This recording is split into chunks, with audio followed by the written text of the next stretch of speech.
अस्सलाम वालेकुम, welcome to skills poster. पिछला जो हमारा लेक्चर था उसमें हमने बायोलॉजिकल मॉलिक्यूल के बारे में इंट्रोडक्शन लिया था। हमने डिस्कस किया था कार्बोहाइड्रेट के बारे में कि कार्बोहाइड्रेट्स होते क्या हैं, उनकी आगे हमने फर्दर क्लासिफिकेशन की थी। और तो आज की क्लास में हम लिपिड्स के बारे में पढ़ेंगे कि लिपिड्स क्या होते हैं, इनकी क्लासिफिकेशन देखेंगे।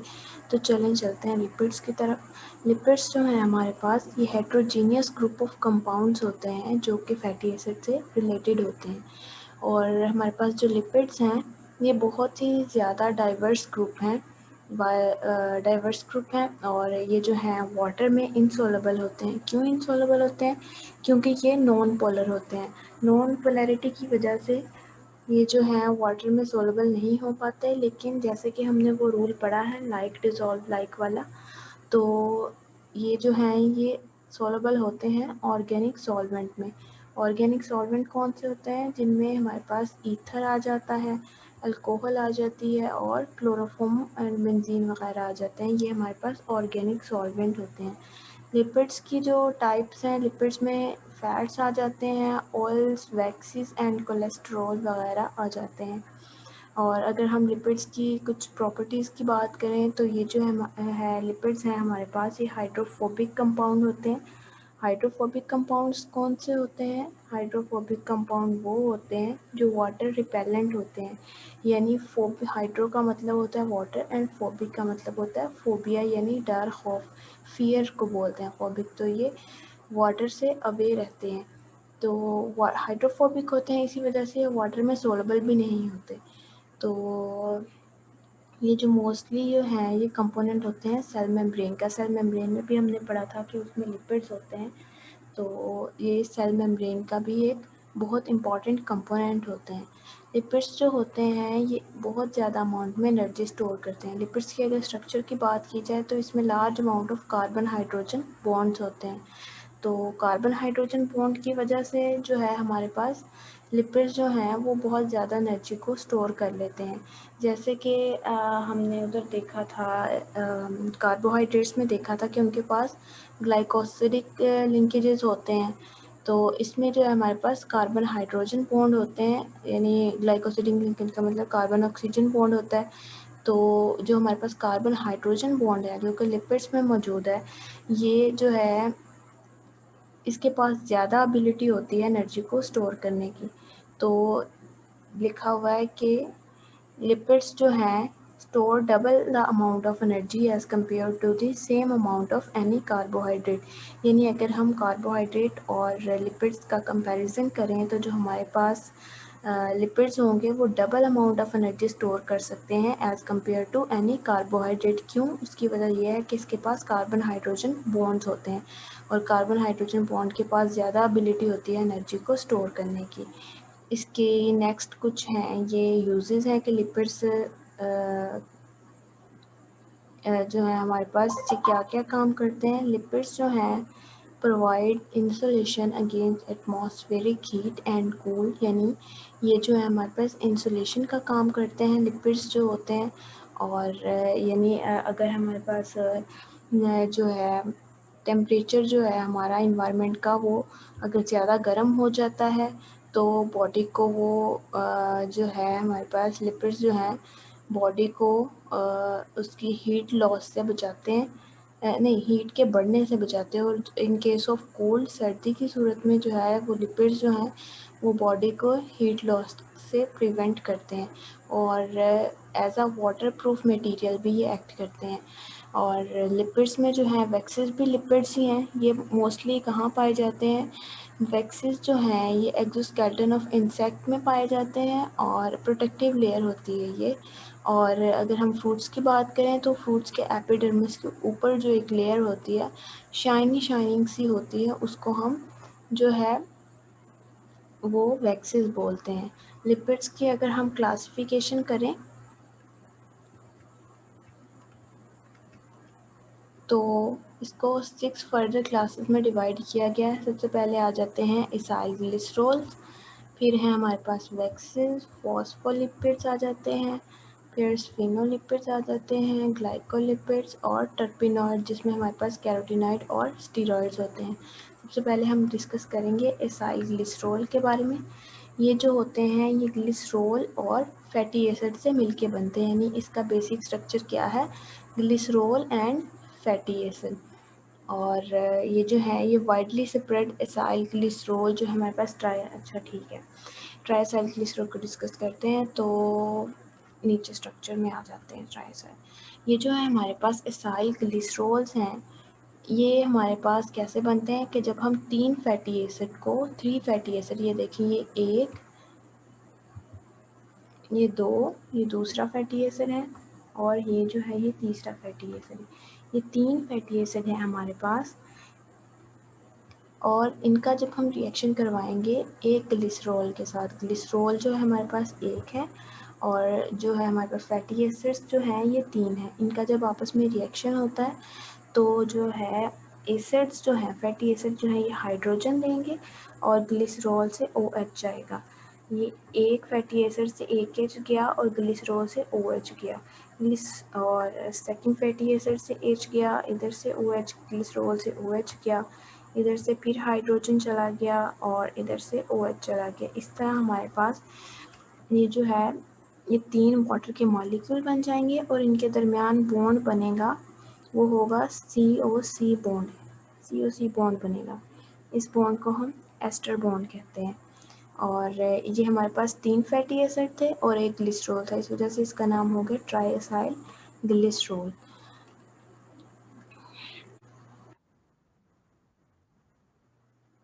तो इस तरह हमने देखा कि ये हमारे पास जो है ये ट्राइएसाइल ग्लिसरॉल बन गया।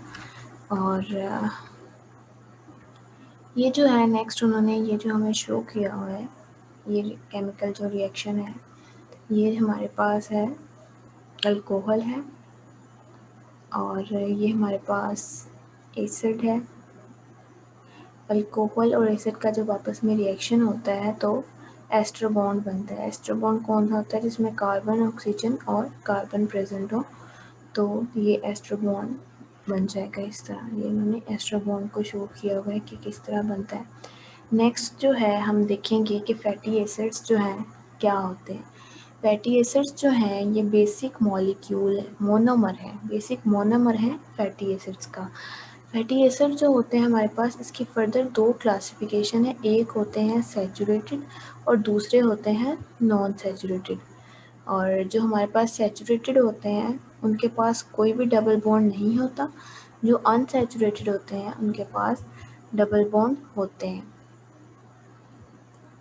और जो हमारे पास मोस्टली जो हैं ऑयल्स वगैरह हैं उनमें डबल बॉन्ड यानी वो अनसैचुरेटेड होते हैं और ये जो है लिक्विड होते हैं एट रूम टेम्परेचर। और जिनके पास सिंगल बॉन्ड होते हैं यानी सैचुरेटेड होते हैं, ब्रांच्ड नहीं होते हैं, तो वो जो है वो मोस्टली सॉलिड होते हैं। जैसे कि हम एग्जांपल लेते हैं बटर की और घी की, इस तरह।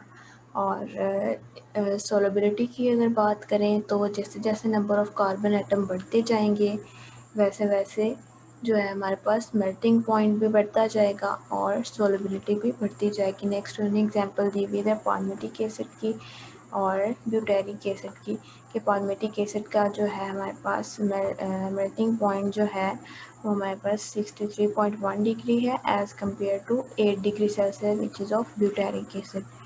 देन जो है हमारे पास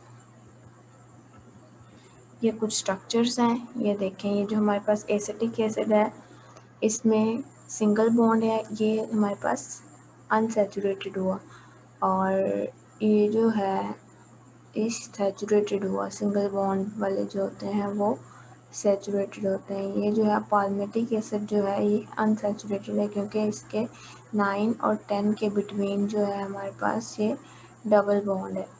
और एनिमल फैट्स जो हैं वो मोस्टली रूम टेम्परेचर पे क्या होते हैं, सॉलिड होते हैं, जबकि जो प्लांट फैट्स हैं वो मोस्टली जो है वो लिक्विड होते हैं। और देन उन्होंने इधर जो है फैट्स एंड ऑयल्स की जो है स्पेसिफिक ग्रेविटी के बारे में बताया है कि जो फैट्स और ऑयल्स हैं ये एज़ कम्पेयर टू वाटर जो हैं ये लाइटर होते हैं। स्पेसिफिक ग्रेविटी इसकी जो फैट्स और ऑयल्स के अबाउट 0.8 होती है और ये क्रिस्टलाइन नहीं होते। देन जो है हमारे पास इसकी टाइप्स हैं।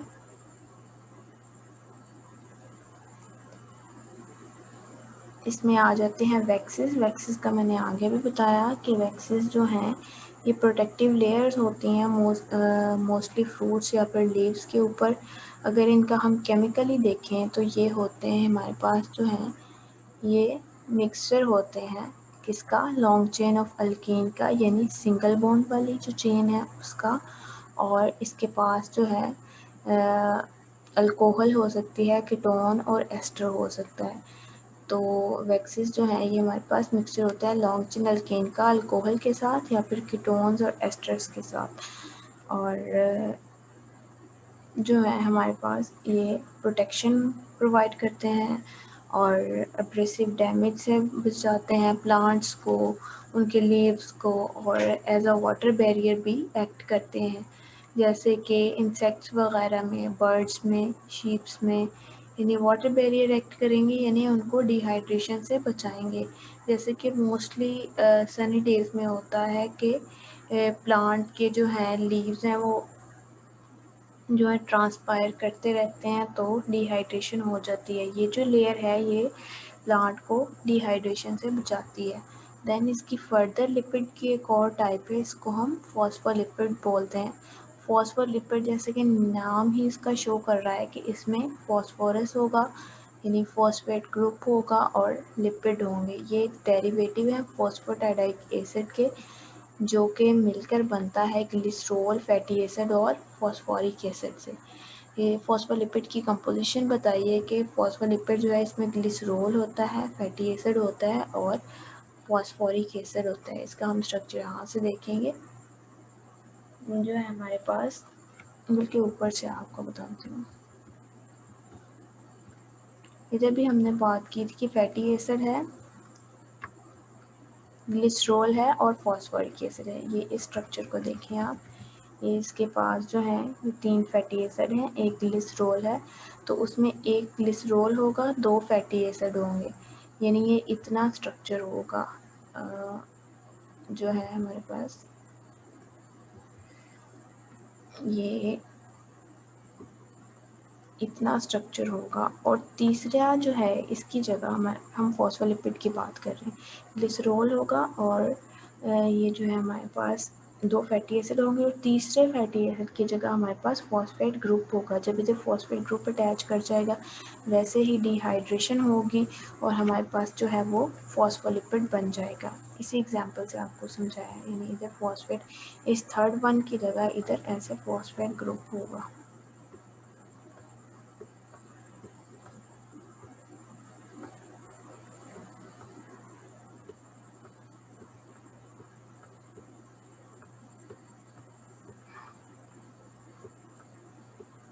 ये इसका फॉस्फेट ग्रुप इधर अटैच होगा, इधर से H चला जाएगा OH और ये इस तरह हमारे पास फॉस्फोलिपिड बन जाएगा। फॉस्फोलिपिड की एग्जांपल उन्होंने इधर दी है कि ये है फॉस्फोटाइडाइल कोलिन, इसको लेसिथिन भी बोलते हैं। और ये जो है हमारे पास इसके 2 पोर्शन होते हैं, एक पोलर होता है, एक नॉन पोलर होता है।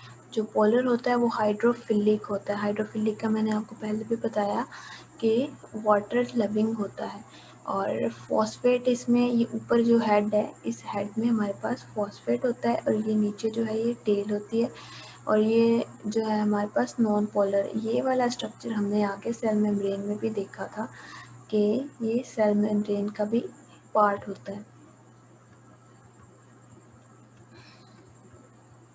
मैंने आपको पहले बताया कि ये जो है हमारे पास फॉस्फोलिपिड्स जो हैं इसमें ग्लिसरॉल होता है, 2 फैटी एसिड होते हैं और एक फॉस्फोरिक एसिड होता है।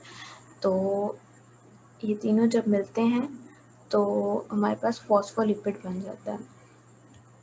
और अगर फॉस्फोलिपिड की बात की जाए तो नाइट्रोजीनियस बेस, जैसे कि हमने ऊपर फॉस्फोटाइडाइल कोलिन का स्ट्रक्चर ऊपर था, उसको भी देख लेते हैं। उसमें जो है कोलिन जो है वो अटैच हो जाती है फॉस्फोरिक एसिड के साथ। ये देखो ये फॉस्फोरिक है, ये वैसे ही हमारे पास ये स्ट्रक्चर था, ये इतना हमने ऊपर डिस्कस किया था फॉस्फोलिपिड का। इसके साथ ये जो है ये कोलिन बेस जो है हमारे पास अटैच होगी, तो ये जो है हमारे पास फॉस्फोटाइडाइल कोलिन बन गया ये स्ट्रक्चर। और देन है हमारे पास टर्पिनॉइड्स। टर्पिनॉइड्स जो हैं ये very large and important group of compounds का होते हैं।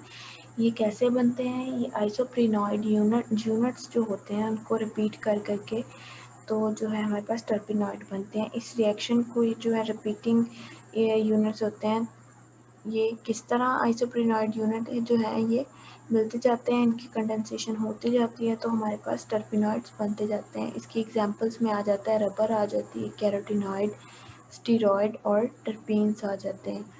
और आगे उसके लिपिड्स के यूजेस हैं।